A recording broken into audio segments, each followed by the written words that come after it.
Well, let's bring in someone who has been seeing all of this firsthand and the impact of the storm. It's Sheriff Greg Champon of St. Charles Parish, Louisiana, where those deadly tornadoes actually touched down. Sheriff, so glad you're with us.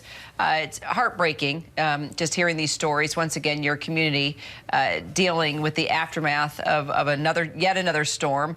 Tell me how you're doing. How is the community doing right now? Well, I'm doing personally fine, but people in in our community of Kelowna, a very small community, and also another small town, Muntz, on the opposite side of the river. They're not doing as well.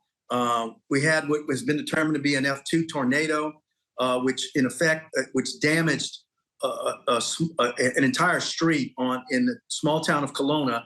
The tornado jumped the Mississippi River. And then impacted several homes in the Muntz community right across the river. We've got 8 people injured, a couple of them seriously injured, but I'm told they're not life-threatening.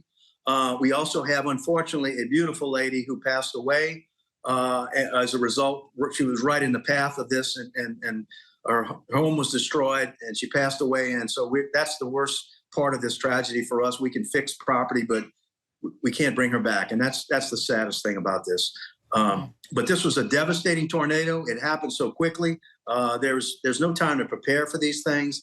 And the sad part of this community in Kelowna and Muntz, which are on the western end of St. Charles Parish, where we're about 25 miles upriver from New Orleans. Both of those communities were hit very hard in Hurricane Ida just a year ago. In fact, many of the roofs still had blue tarps. And people were still not fully recovered from Hurricane Ida. And so we have probably 15 to 20 homes destroyed in the little town of Kelowna.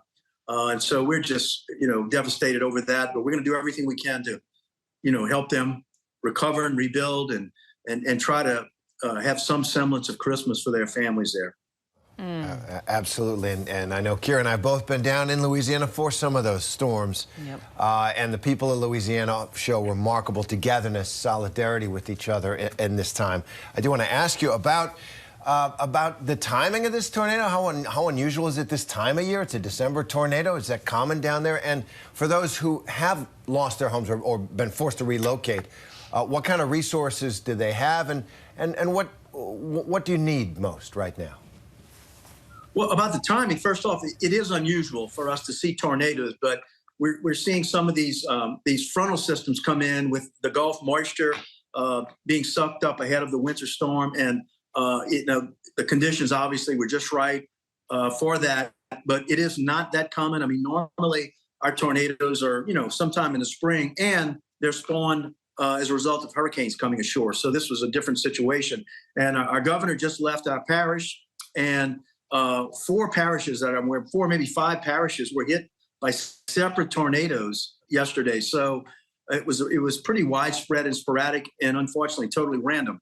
So the governor's there, and one of the things we're looking at, we have probably 15 to 20 families that are homeless now, and so our parish governing officials are working hard right now to figure out how we can get some housing for them, whether it's going to be in the form of trailers or other places where they can go get motels or rent. But several agencies are here helping, and I'm confident that we'll be able to help them recover, and have some decent Christmas for their families. Anything that our viewers can do, where can they donate? Where can they pitch in? Where can they help? Well, the Red Cross is here, but we also have locally what's known as United Way. And the United Way of St. Charles will get the money directly to the people as well. Ironically, I've had offers of toys. So, we've got, 50, 60 kids, young kids impacted by this. So, actually, we've gotten some toy donations in today to help. We'll get that out to them over the weekend in a toy distribution for Christmas. So I would say United Way, the Red Cross, are some of the key sources that you can go to donate here. I can guarantee you people will respond. These kind of stories are heartbreaking, especially before the holidays. Sheriff, thanks so much for joining us and just keeping an update with us. We'll follow the story. Thank you for letting me, Kira and Terry, for letting me tell the story here. So thank you very much. Appreciate it. Good luck to you and the people there. Thanks very much.